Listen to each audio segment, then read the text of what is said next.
Muito bom dia, boa tarde, boa noite, pessoal. Como é que vocês estão? Mais uma vez estamos aqui juntos. Nós somos o podcast Espírita Freestyle.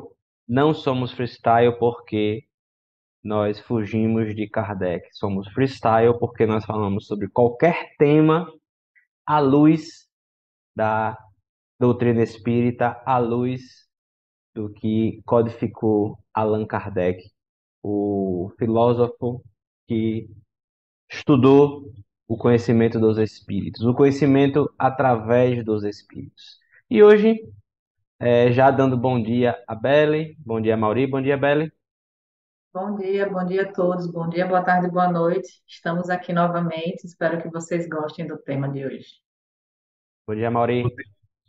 Olá, bom dia, Daniel. Bom dia, Beli. Estamos mais uma vez aqui, cumprindo nosso compromisso, honrando aqui com vocês a presença e vamos destrinchar aqui um tema interessante sobre a luz, Kardec, e vamos esclarecer da melhor maneira possível, né? Com os nossos conhecimentos, nossas experiências.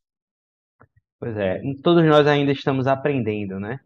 Alguma coisa. E nós vamos falar sobre os laços de família à luz do Espiritismo. Obviamente que é um tema que a gente encontra muito material, né, no Livro dos Espíritos, no Evangelho segundo o Espiritismo, há capítulos dedicados a esse tema. Porém, nós sabemos que até hoje existem alguns preconceitos, não preconceitos, mas alguns, como posso dizer, Perfeito. alguns dogmas dentro do movimento espírita brasileiro a respeito dos laços de família, de que há uma romantização a respeito das relações familiares, né? Seja por conta da nossa herança católica, né? Seja por conta da nossa herança cultural e social, mas vamos tentar desvelar o que são os laços de família, de fato, à luz do Espiritismo. Já peço aqui as considerações iniciais sobre o tema para o nosso querido Amauri. Pois é, gente, é muito comum, né, até mesmo no meio espírita, tem alguns, podemos dizer, alguns sofismas a respeito sobre isso, né, da questão dos laços de família, a exagerada romantização, aquela coisa assim muito fantasiosa, seja em decorrência de algum conteúdo equivocado, seja até mesmo na forma como os meios de comunicação, a mídia geral, os filmes e tudo mais, criam esse tipo de coisa, expectativa. E vou até mais além, né, na questão de como a nossa cultura, mais especificamente ocidental, cria essa questão dos laços de família, da questão da formação familiar. Tudo isso é responsável por uma série de equívocos que ainda hoje estão impregnados no nosso modo de viver, né?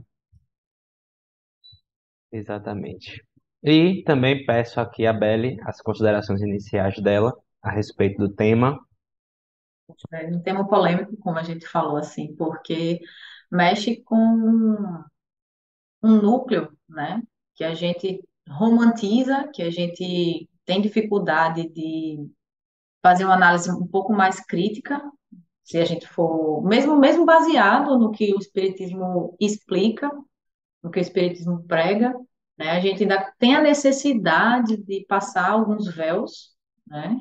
Para poder encarar ou nos enganarmos, enfim, em relação a esse tipo de relação que a gente tem dificuldade de entender que é muito mais por crescimento do que por crescimento e aprendizado, né? E aí até resgate, como a gente deve falar ao longo do nosso vídeo, mas as pessoas querem acreditar que existe um modelo perfeito e que se a gente não se encaixa, tem algo de errado, enfim. E, na verdade, a gente pode tratar um pouquinho desses temas para que a gente não se sinta tão não enquadrado, né? Que as coisas são muito mais, como eu digo, não são perfeitas em núcleo nenhum. Né? E a gente pode, para que ninguém se sinta desencaixado, que na verdade a realidade é um pouquinho mais diferente para todos. Perfeito.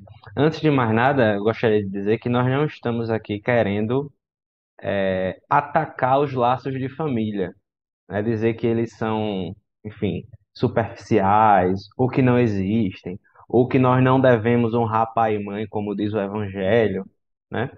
O Não que queremos destruir a família. Pronto, exatamente, não é nada boa. disso. Mas, ao mesmo tempo, a relação de submissão, as relações tóxicas que muitas vezes se desenvolvem dentro da família, são coisas que nós precisamos discutir, né? São coisas que nós precisamos entender e perceber por que que essas coisas acontecem. Que o Espiritismo, ele tenta mostrar para a gente por que que essas relações se constroem, por que que Deus permite que a gente nasça num ambiente em que às vezes nos desafia tanto a ponto de nos fazer mal, né? E, obviamente, isso se desenvolve por conta de toda a construção da nossa infância, das relações que a gente acabou desenvolvendo com os pais, com os irmãos, né? Com os outros entes familiares, né? Avós, primos, etc. E que tanta coisa ruim acontece com o ser dentro do berço familiar, né?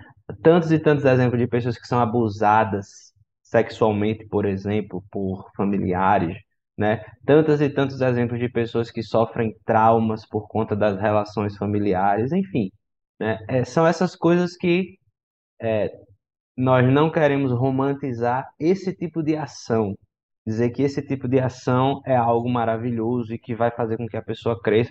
Claro que vai fazer com que a pessoa cresça, mas não é algo que deva acontecer dentro do seio familiar, né? E o que é que Kardec, né, já trata aqui, ó, no Livro dos Espíritos, né, a parte terceira, Leis Morais. Lei de Sociedade, o capítulo 7, Lei de Sociedade, tem um item com três perguntas a respeito dos laços de família.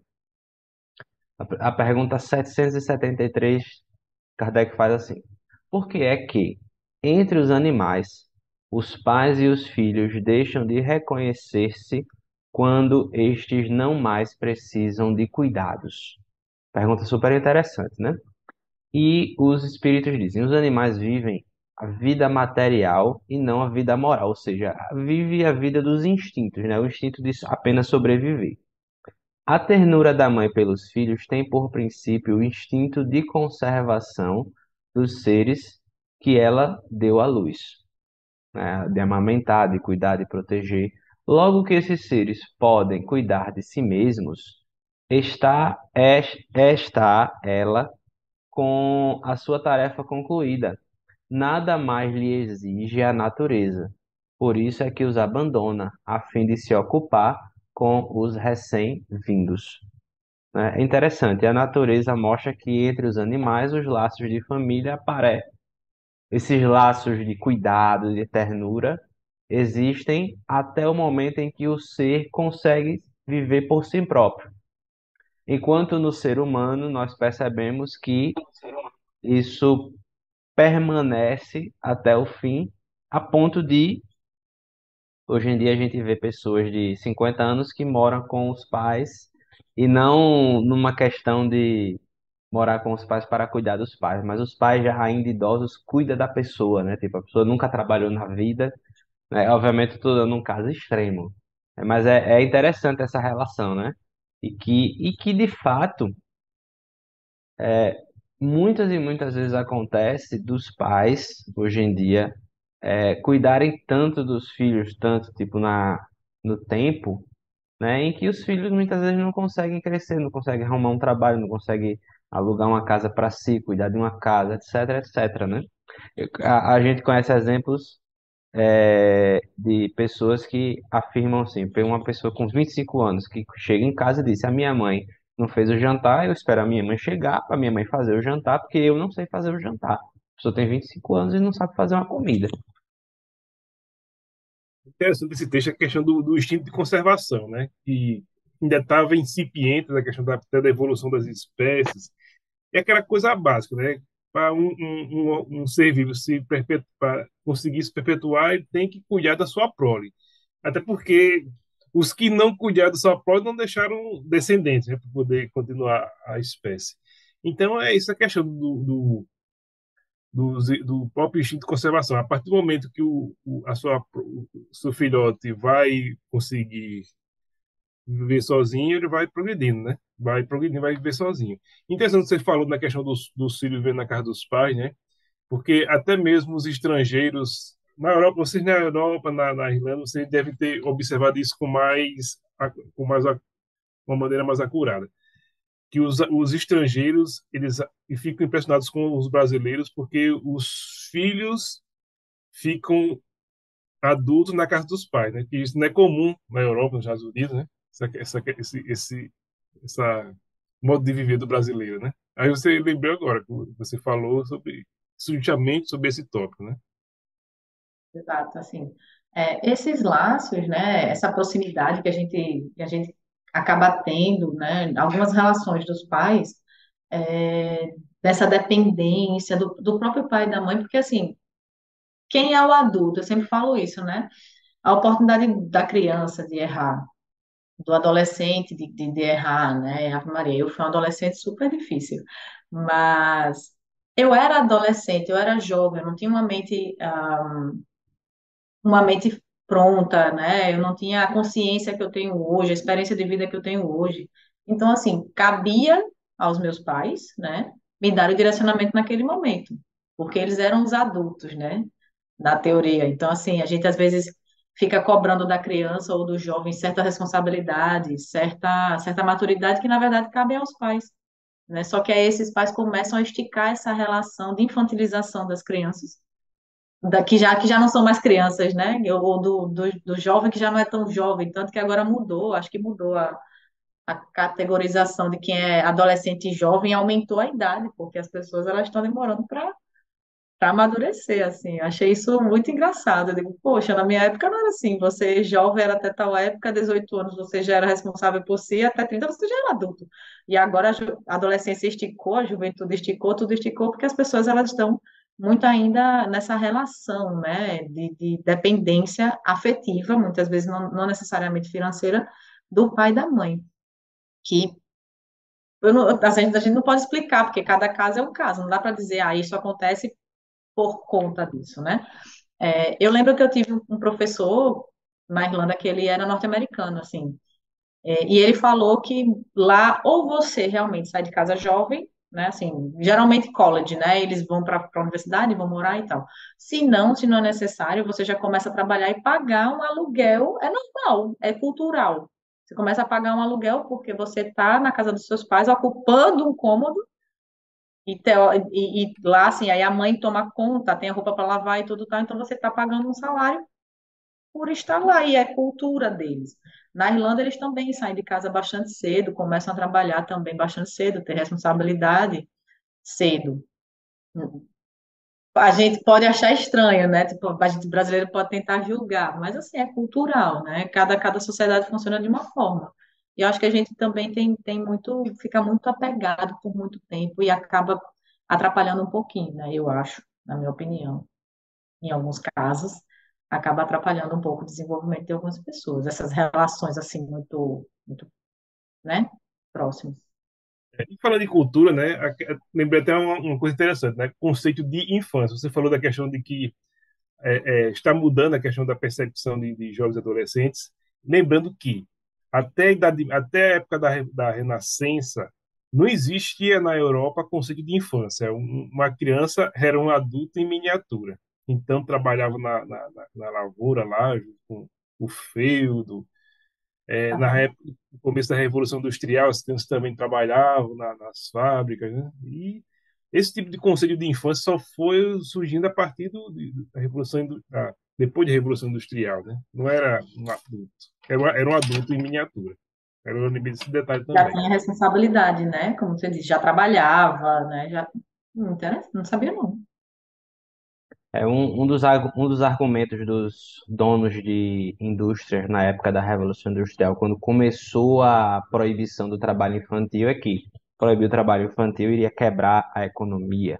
né? A ideia capitalista, ela é bem perversa nesse aspecto, né? Tava lembrando,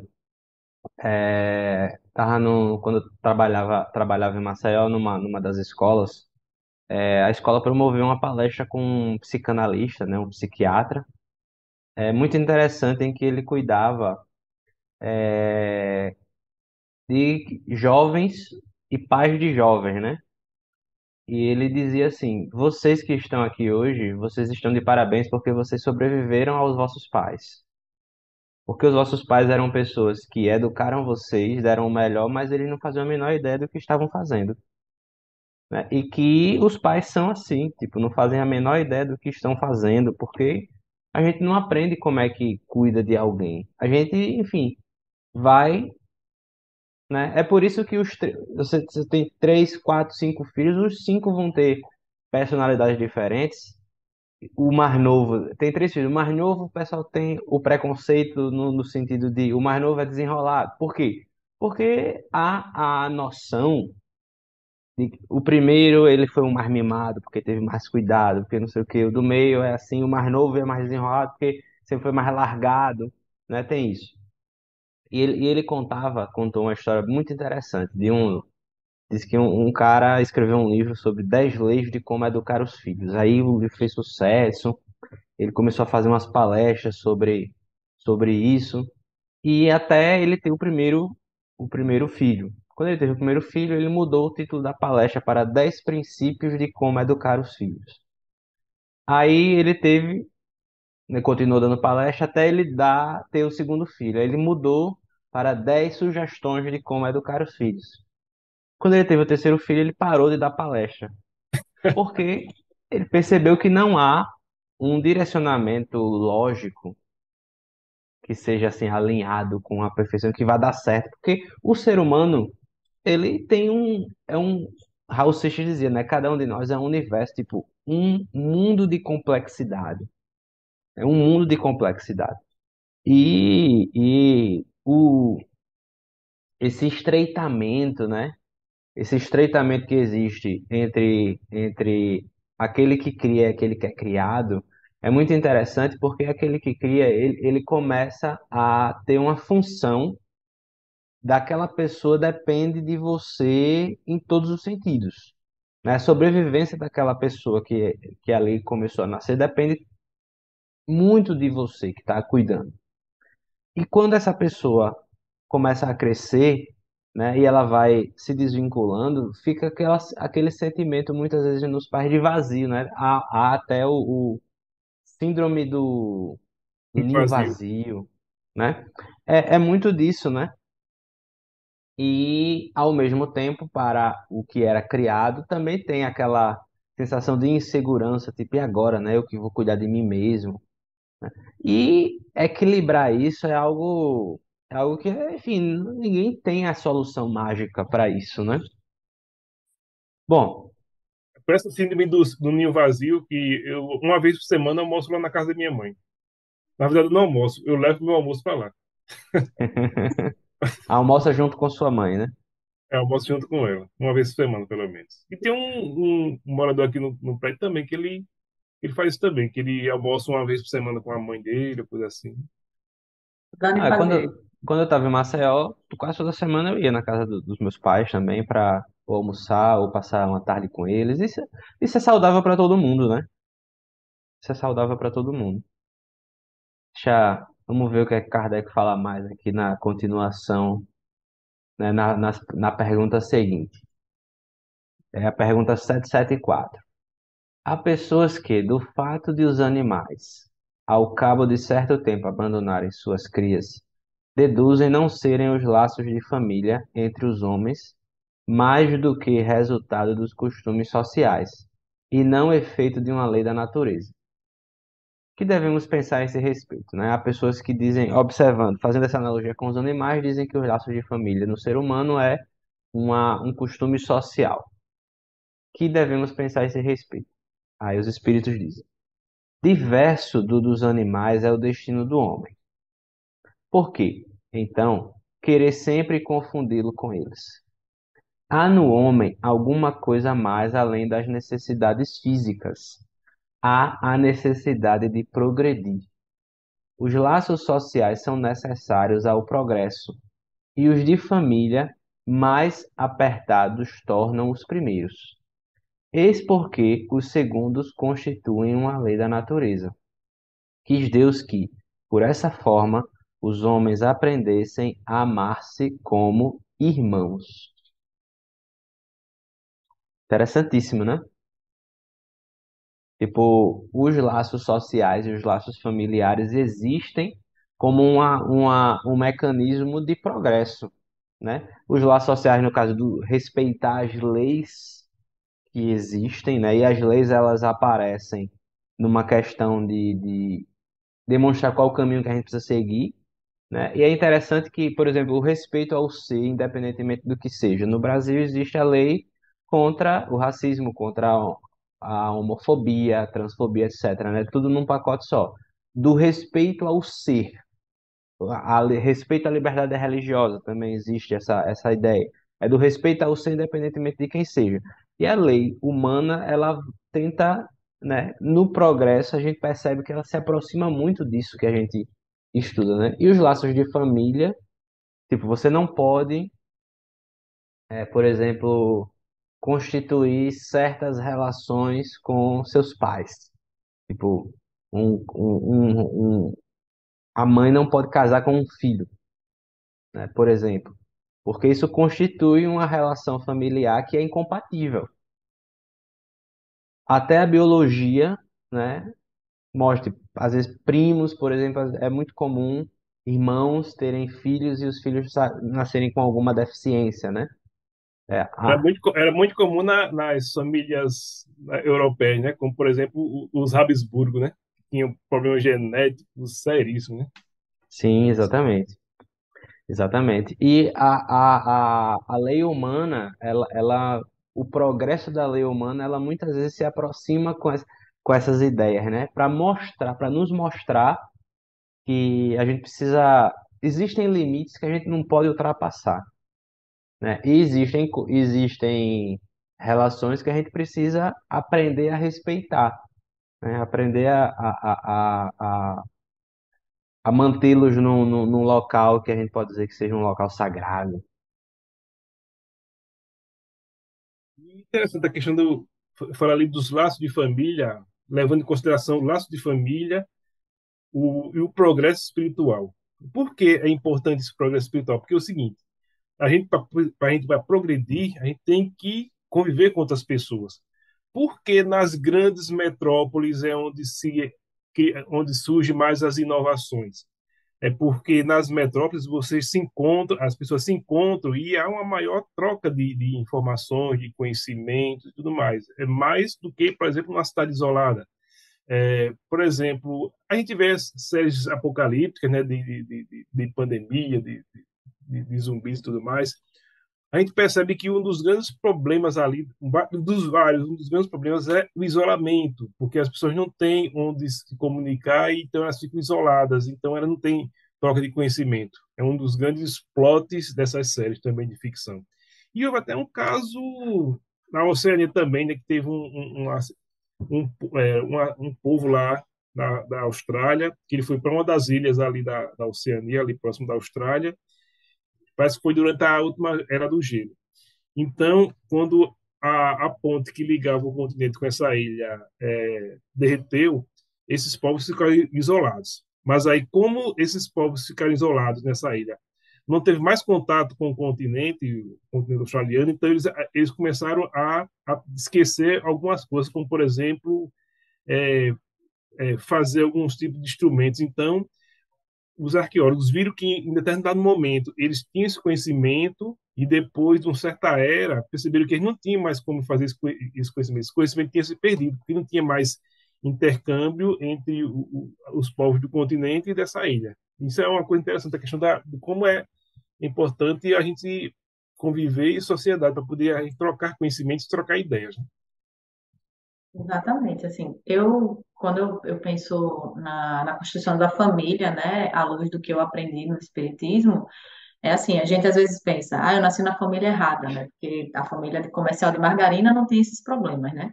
Então, assim, a primeira a primeira janela no mundo para que a gente aprenda a conviver com as diferenças vem a família, né? Que não é perfeita, porque a gente que é espírita sabe.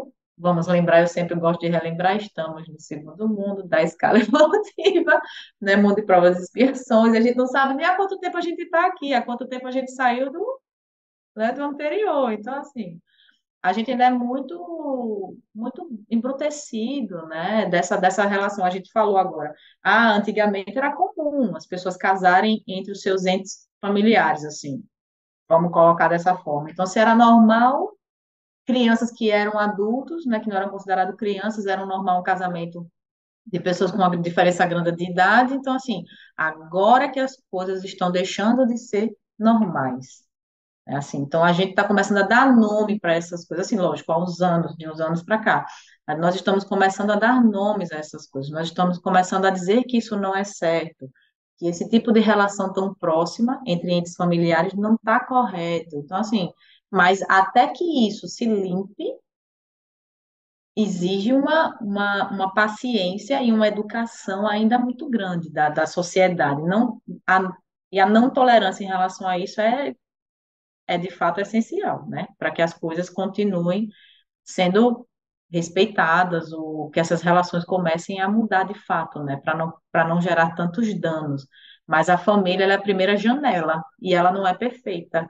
Então, assim, para que a gente aprenda a respeitar, para que a gente aprenda a, a tolerar, ou como tu dissesse assim, porque as grandes capitais são as que têm menos menos embate, né? Porque convivência com as coisas diferentes, né? A gente fala, as cidades cosmopolitas, elas nos trazem a convivência com o diferente, né? E isso traz também o desenvolvimento da tolerância, porque fica feio você não aceitar o coleguinha porque ele é assim ou ele é diferente de você. Fica feio. Então as pessoas começam, mesmo que uma mudança forçada externa, você começa a precisar mudar. Então assim, né? E às vezes você não aprende isso no seu familiar, porque você, enfim, você pode nascer numa família Maria, com conceitos assim completamente distorcidos ainda. Por quê? Porque a gente está no mundo ainda com muito defeito, né? E que com muita violência. E infelizmente a gente precisa, por mais que pareça, mas precisa ter paciência para que isso passe, né? Enfim. É verdade. E o que a gente fala muito da romantização dos laços de família é que muitos materiais da literatura do movimento espírita brasileiro tenta mostrar que nós nascemos entre aqueles que já nos amávamos anteriormente, né?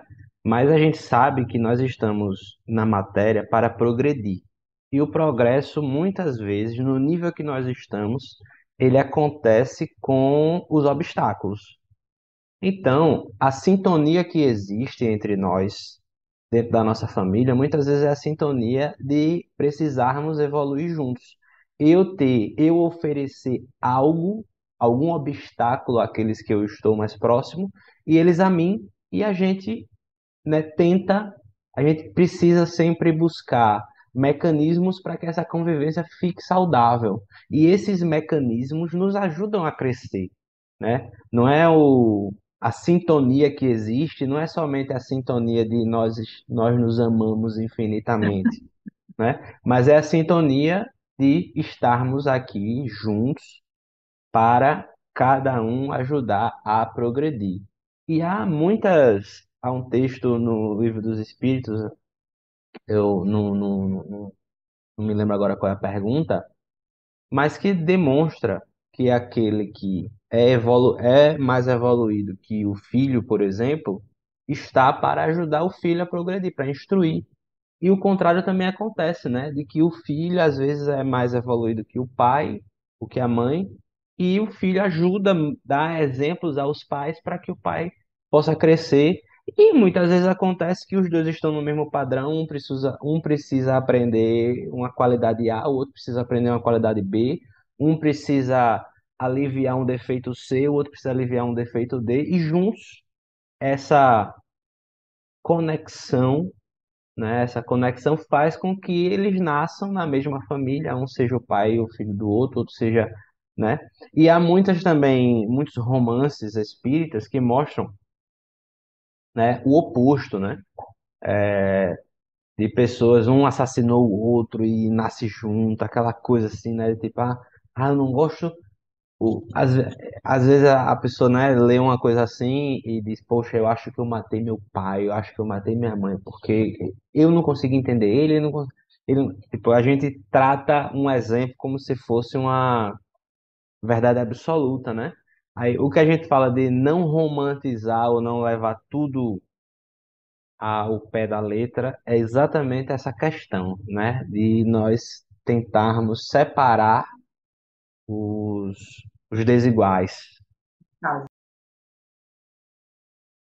Então, eu gosto sempre de lembrar, né, que os romances espíritas eles retratam bastante isso, né, que na verdade o espiritismo também, né, que às vezes a gente acha que quando a gente vem na nossa encarnação, né, primeiro a gente já a primeira ilusão que algumas pessoas gostam de manter é que todo mundo escolhe pelo que vai passar, né, tipo que a gente está lá no mundo espiritual planejando a nossa encarnação, como se fôssemos capazes ainda, né? Fôssemos espíritos capazes de estar escolhendo o que a gente vai resgatar ou não, né? E Um plano de negócio, Oi? um plano de negócio. É um plano de negócio. A segunda ilusão que a gente gosta de manter é que, como tu falou, né, é que nós encarnamos com as pessoas que a gente simplesmente ama, né? Ou aí vem a realidade, tipo, poxa, eu amo, mas tem alguma coisa errada, né? Só existe conflito na minha família ou não, as pessoas são apáticas, enfim, cada família com seu jeito, a gente não está aqui para julgar ninguém. Mas, assim, as pessoas esquecem ou não gostam de pensar, eu acho que no meio espírita, né, vamos colocar dessa forma, que na verdade a gente hoje, por estarmos nessa nossa esfera ainda, né, de mundo de provas e expiações, a gente está fazendo provas e expiações. Então, assim, as pessoas que a gente reencarna no nosso núcleo familiar, ou a gente está precisando aprender a amar, primeiro a tolerar às vezes, né? Aí, A gente não vive no clube do Barney, não, né?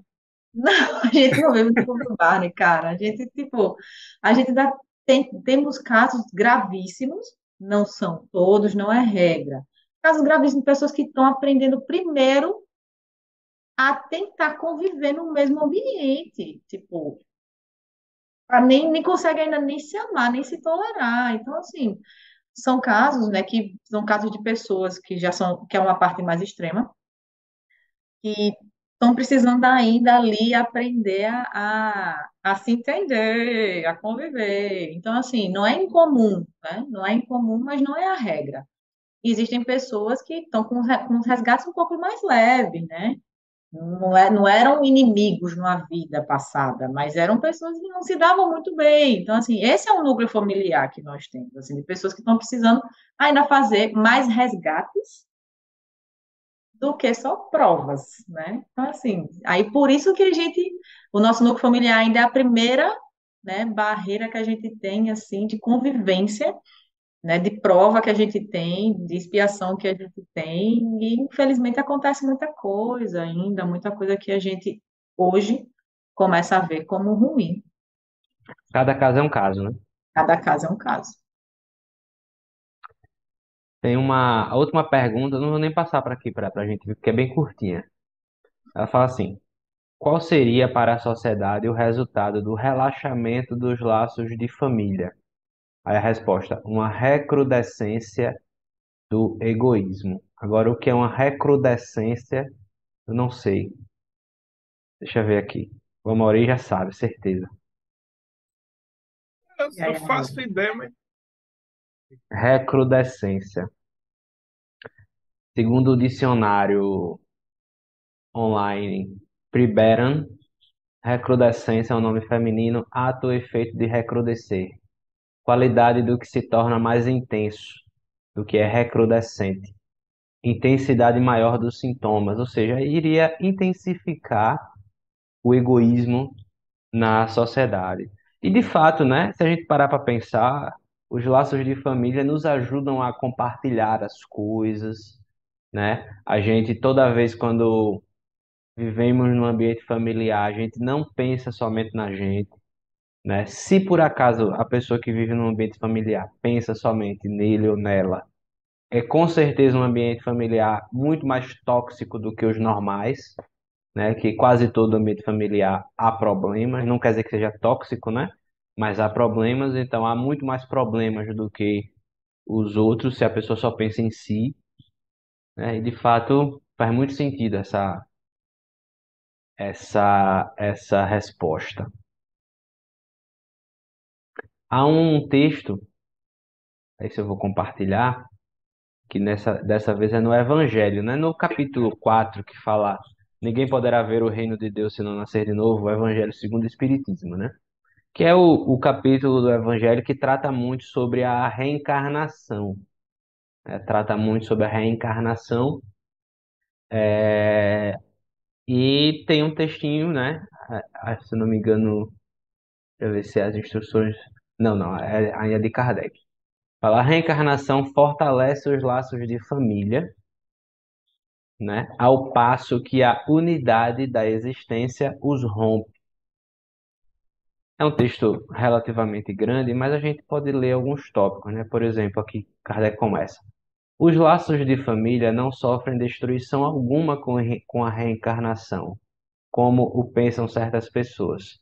Ao contrário, tornam-se mais fortalecidos e apertados. O princípio oposto, sim, os destrói. Então, Kardec coloca esse argumento e aqui tem a explicação, né? No espaço, os espíritos formam grupos ou famílias entrelaçados pela afeição, pela simpatia, pela semelhança das inclinações. Isso quer dizer que, se durante a Terra a gente desenvolve relações saudáveis, relações amorosas, né, sejam as pessoas da família consanguínea, sejam, seja em relação com qualquer outra pessoa, né? Com qualquer, enfim, há relações de irmandade entre pessoas que não nasceram do mesmo ventre, nem do mesmo espermatozoide, mas que há relações, né, muito mais fraternas do que, às vezes, com pessoas que são irmãos de fato, né? E isso é demonstrado pelo que Kardec fala aí no espaço, né? Como é que os espíritos se organizam através das afinidades, né? Da simpatia e pelas ideias semelhantes. Você fala sobre a questão dos laços, não que são os laços não de família, mas os laços que você é obrigado a ter compulsoriamente. O que seria? Por exemplo, em primeiro lugar, no trabalho. Você passar 8, 9, 10 horas ou mais com pessoas que você não tem afinidade, às vezes é uma intimidade forçada, você não quer dizer que tenha conflitos, mas não é uma pessoa que você escolheu para se relacionar durante o dia, e você tem que ficar com ela lá, às vezes na mesa na sua frente, ou do seu lado, e aí, como é que vai ser esse relacionamento durante o dia com essa pessoa? O que você vai conversar? O que você vai dar liberdade para que aquela pessoa tenha com você? Ou o que você vai demonstrar para ela é a questão do clima organizacional de como você se relaciona. E também outra coisa, assim, um outro laço que não é de família, mas que você compulsoriamente tem que fazer, é com relação até mesmo aqui, a questão de condomínios, né? Somente condomínios, você tem o seu vizinho, você não escolheu aquele vizinho para ter. Então, você tem que ver a melhor maneira de como você se relaciona com aquela pessoa, né? Conseguir lidar com isso. Realmente são desafios que a sociedade impõe que não são necessariamente de família, mas que não são de famílias, que são aqueles laços consanguíneos em que você tem que passar a vida toda com aquela pessoa, mas não deixa também de ser desafios, porque você não escolhe, simplesmente aparece nas nossas vidas. A gente não vive numa série de Friends, né? É mesmo. E você falando sobre isso, Amaury, eu me lembrei que é por isso também que nesses ambientes existem as regras, né? As regras aparecem, as regras que são, no final das contas, são regras de relação, né? As proibições que aparecem normalmente são proibições para que uma pessoa não invada o espaço do outro, para que uma pessoa não tenha algum comportamento que possa incomodar ou atrapalhar a boa convivência de uma coletividade, né? Daí as regras que existem, seja no ambiente de trabalho, seja onde a pessoa está vivendo, né? Da família, quando é briga entre os irmãos, tem os pais para poder mediar, né, policiar, né, em relação aos irmãos. Mas quando é um ambiente fora do núcleo familiar, aí entra em campo outras regras que vão além dos acordos que existem entre família, né? Exatamente, né? A gente começa a aprender a ter a noção de regras em casa, né? Quando isso acontece de uma forma, como a gente chama, mais. Eu não gosto de chamar a palavra normal, mas enfim, né? O que deveria ser o mais normal. A gente aprender que existem regras em casa, né? Apesar da, assim, mesmo que eu pense que eu seja uma pessoa com uma característica mais egoísta ou não, né? Aprender que existem regras e que a sociedade terá regras, que a minha casa teve regras, né? Quando isso é invadido no contexto familiar, assim, aí as pessoas se perdem, né? Por exemplo, como você disse, no condomínio, quantas pessoas querem, né, instalar, que queiram instalar nas suas varandas, digamos assim, a gente teve esse problema lá no nosso condomínio, quando moramos no Brasil, querem porque querem, mas existe uma regra, né? E a convivência traz isso. Então, assim, mas de onde é que a pessoa tirou que só porque ela quer, ela pode? Né? Não é, querer não é poder e não deveria ser. As pessoas têm que aprender isso, e isso para mim vem realmente de um seio familiar. Com certeza. Ainda no texto, lá o texto do Evangelho, tem um trecho interessante. Kardec fala assim, ó, cada vez menos presos à matéria, mais viva se lhes torna a afeição recíproca. Pela razão mesma de que, mais depurada, não tem a perturbá-la o egoísmo, nem as sombras das paixões. As paixões aqui não é a paixão que a gente tem, né, de uma paixão, uma mãezinha tem uma paixão pelo filho, mas uma má paixão, né? É interessantíssimo. Tipo, É como os vulcanos chamam as emoções, eles chamam de paixões animais. sim, Ah, é? sim, exatamente. É interessante, né? É que quanto mais a gente evolui, mais sentimento nós devotamos para as outras pessoas, e não o contrário, né? E não o contrário. Só que a diferença é que quanto mais evoluído nós estamos, nós devotamos o sentimento àquilo que realmente importa, né? Eu me lembro uma pessoa próxima a nós passou por uma situação em que houve um princípio de incêndio no prédio. E nessa hora de desespero é que nós percebemos o que realmente importa. Ela pegou as duas filhas, uma tem problema de respiração e pegou uma bombinha, como se fosse uma bombinha de asma para que uma das filhas respirasse. E foi isso. Porque nesse momento de desespero a gente só se preocupa com o que realmente importa, né? E esse laço, né? Essa aproximação, essa consciência a gente tem no momento que a gente está mais evoluído, nessa consciência clara,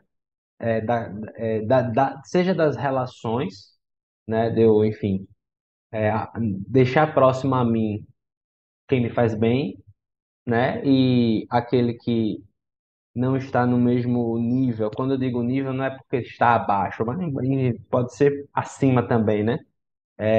Não está no mesmo nível, sim, naturalmente a gente não vai estar caminhando junto, né? Naturalmente a gente não vai estar caminhando junto. E a gente tem que lembrar, assim, que muitas vezes no meio espírita, de forma ruim, né? Algumas coisas acontecem, seja no meio familiar ou não, e existe aquela velha e boa frase, né? Ah, mas tinha que acontecer.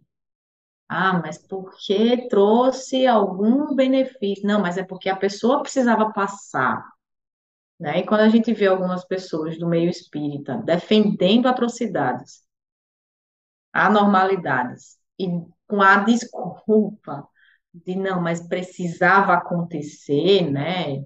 Poxa, isso para mim assim me mata, né? Não justifica um mal acontecer a qualquer tipo de pessoa que seja, porque precisava acontecer. Muito pelo contrário, não é para acontecer. Se acontece é porque está errado. Aquilo ali vai vir como, né, vai tornar algum problema, o problema não foi resolvido. Enfim, seja no seio familiar ou não, é só porque eu não quero dar nome às coisas aqui. Mas é bem complicado esse discurso conformista e tentar ser explicativo assim para coisas anormais, né? De tipo, assim que aconteceu, deu uma lição por aí, não. Tentam confundir a Em certos, resiliência com isso, né? em certos casos, em certos casos, certos conceitos, em certos contextos, torna-se até irresponsável. Exatamente, exatamente, né? A história de eu levei uma topada, ai meu Deus, alguém tem um espírito aqui querendo me derrubar. Não, né? Tipo, parece que a gente só vem aqui para. Ah, não, mas a gente tem alguma coisa para resolver da vida passada, ninguém aqui está errando, ninguém aqui está mais. Como se a gente não tivesse aqui passível de erro mais. Aqui estamos todos passando por alguma coisa porque precisamos passar. E não, a gente não precisa passar. A gente está aqui para sempre tentar ser melhor. E algumas pessoas esquecem essa questão aí. Ao mesmo tempo que nós supervalorizamos o livre-arbítrio, né? Que nós temos o livre-arbítrio, esse tipo de discurso abstrai o próprio livre-arbítrio. Porque se uma perversidade deveria acontecer, onde é que está o livre-arbítrio da pessoa que cometeu a perversidade, né?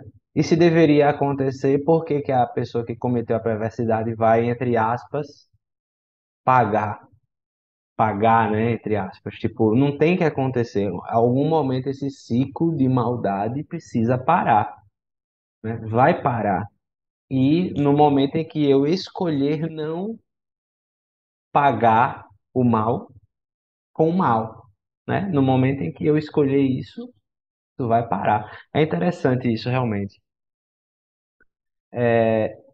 Última coisa lá do texto que eu gostei aqui, é aqui o item 19, ó. A união e a afeição que existem entre pessoas parentes são um índice da simpatia anterior que as aproximou. Daí vem que, falando-se de alguém cujo caráter, gostos e pendores nenhuma semelhança apresentam com o dos seus parentes mais próximos, se costuma dizer que ela não é da família. Dizendo-se isso, enuncia-se uma verdade mais profunda do que se supõe.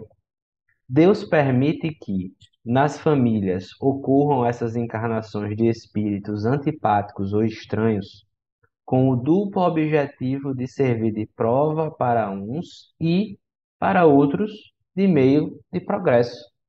Assim, os maus se melhoram pouco a pouco ao contato dos bons e, por efeito, dos cuidados que se lhe dispensam. O caráter deles se abranda, seus costumes se apuram, as antipatias se esvaem. É desse modo que se opera a fusão das diferentes categorias de espíritos, como se dá na Terra com as raças e os povos. É aquilo que você falou, Belle, combinando com o que a Mauri comentou sobre as metrópoles, né? As metrópoles, elas têm as pessoas, quando convivem com o diferente, evoluem. E Deus permite que haja encarnações o tempo inteiro de pessoas dentro da mesma família que são diferentes, antipáticas mesmo, para que as duas possam evoluir. Ao mesmo tempo, obviamente, né, há as ligações de pessoas simpáticas para que nós não nos sintamos o tempo inteiro sozinhos, né, abandonados, Exato, diferentes. exato. Eu venho aprendendo com essa nossa vida aí, né, de imigrante, que é isso. Quanto mais convivência com o diferente, né, teoricamente, não vou dizer que acontece em todos os casos, mas para as pessoas que estão abertas para, só torna-se melhor, só torna a pessoa cada vez melhor, né? Cada vez mais tolerante, cada vez mais voltada ao respeito, né? Quando você convive e tem abertura para conviver com o diferente. Existem casos esdrúxulos que não vale a pena nem se falar aqui, né? Pessoas que continuam ainda exaltando, né, certos problemas, mas é o nosso mundo, né? A gente precisa Interessante perceber. falar isso, né? Sempre quando a gente vai num ambiente assim hostil, que é muito heterogêneo de como a gente vive, sempre você vai encontrar uma ou duas pessoas que têm uma certa é, é, Afinidade. similaridade, afinidade, similaridade com seus costumes, com o seu próprio modo de ser, né? Como se fosse a própria providência divina nos agraciando com uma pessoa que vai nos auxiliar naquele tipo de ambiente, né? Por mais hostil que seja. Interessante, aqui no doutoramento, a gente fez uma viagem para visitar um espaço de divulgação científica e foi a turma, a minha turma, né, e a turma anterior também foi. E mais ou menos que eram 10 estudantes, 5 imigrantes, cinco portugueses. E apesar das turmas diferentes, acabou que sempre andava junto os imigrantes de um lado, os portugueses de outro, e nenhuma animosidade entre os grupos, ao contrário. Só que é interessante porque o, entre aspas, o interesse, a sintonia, a, os objetivos entre os imigrantes são semelhantes e entre os que são os locais originais são outros, tipo, e não necessariamente há preconceitos, né? Mas que a ligação que existe entre os que decidiram sair do seu país para ir estudar ou para ir morar em outro lugar, há essa ligação do que entre os locais, porque às vezes o local, ou mesmo que vem de fora, às vezes há um problema no diálogo, né? Eu tô tentando procurar a palavra, mas não estou encontrando. E não é necessariamente preconceito no sentido de querer que faça mal, etc., mas que há muitas vezes uma falta de Uma entendimento. afinidade, é pela afinidade, eu acho que você está querendo dizer. Existe uma afinidade em pessoas, né? Sim, sim, é por aí, exatamente. Pois é, nós já falamos bastante. Eu peço aqui agora as considerações finais da Bela e depois do Amauri. E agradeço a todos a presença, né, aos dois a presença, os comentários, a nossa eterna troca de conhecimentos.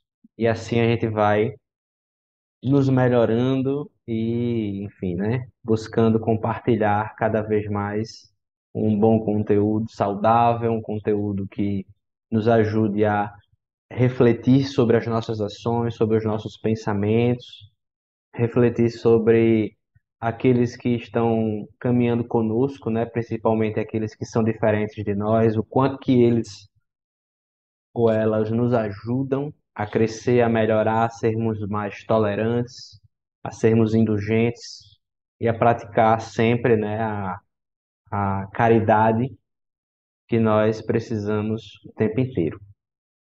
Belle, Não, eu agradeço, né? É como a gente vem falando, a nossa proposta de falar sobre a família é para que as pessoas possam entender que nada é perfeito, nada é um comercial de margarina, né? Que as pessoas entendam que no núcleo familiar todos nós temos as nossas questões a serem resolvidas e estamos também para nos ajudar, né? Mais do que para simplesmente passar pela vida. E que a gente sempre agradece a paciência de estar, de todo o pessoal estar nos ouvindo, né? De se interessar pelos temas que estamos aqui a discutir. É sempre um privilégio estar aqui com vocês dois e obrigada por mais um tema. Seguimos aí para mais uma semana. Muito obrigado aí pela participação de vocês. De vocês não, pela minha participação, né, com o trabalho de vocês. E espero que esse trabalho, nossa conversa, sirva para estreitar não só a amizade entre nós três, mas também a amizade com outras pessoas que estão ouvindo, que estão assistindo, e que isso possa criar laços enriquecedores, né? E que não fique somente aquela coisa de laço de família, mas também laços de amizade também. E a gente saiba lidar com familiares difíceis, mas lembrando uma coisa, uma pergunta que eu lanço para cada um de vocês. Será que o outro é difícil? Será que a gente também não é difícil também de lidar? É uma pergunta para ser levantada. Então, muito obrigado e espero aparecer nas próximas e estejamos juntos nos próximos episódios. Maravilhoso. Muito obrigado a todos. Um grande beijo, ótimas reflexões como sempre e um grande abraço.